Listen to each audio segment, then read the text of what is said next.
Boy, are we celebrating the right people today.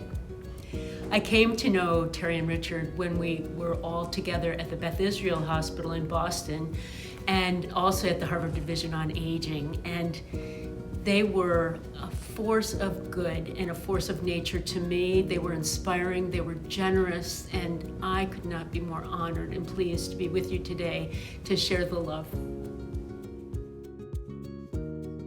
I lived with my grandparents through much of my life, and so had an early experience with older people.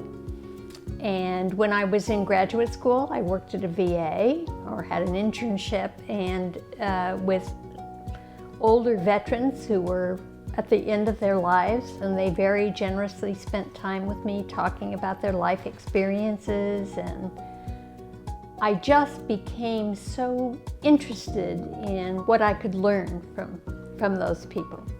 She's so empathetic. She has built stuff that is a reflection of that empathy, institutionalizing that empathy, which is just wonderful. Richard has spent his entire career focused on geriatrics, the frail elderly population, those people who aren't able to advocate for themselves. Thinking about Fox and Richard as a power couple in the aging space, and of course they are. But power couple doesn't really say it.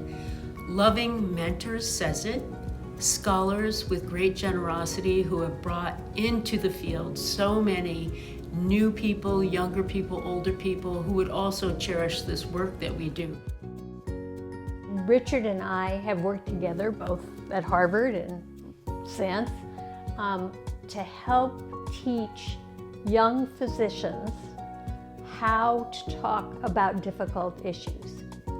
I learned that older people had strong preferences and opinions about what they wanted to have done at the end of life, that often they counted on family members to make those decisions, and that family members sometimes weren't informed about what the older person wanted. You know, growing up as a physician in the 60s and 70s, I did not have the experience of being with someone while that person was dying until I was almost 40 years old. What kind of education is that for a physician? There was a relationship with hospice already. Ed Martin was within the division of geriatrics and palliative care that was being put together. So Richard was already thinking in terms of what the affiliation agreements would be. The program at Brown, in some ways, is very long-standing. The Division of Geriatrics and Palliative Medicine has a section of palliative medicine. Ed Martin is the chief of that section.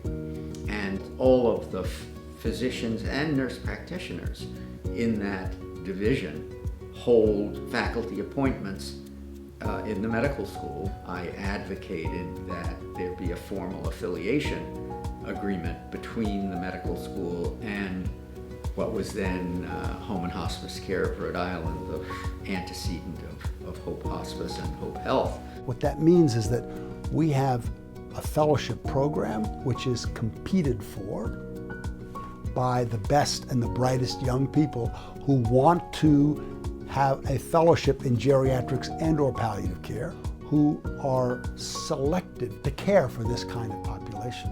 Figuring out ways to help patients and the families of patients feel that their loved one mattered is so important.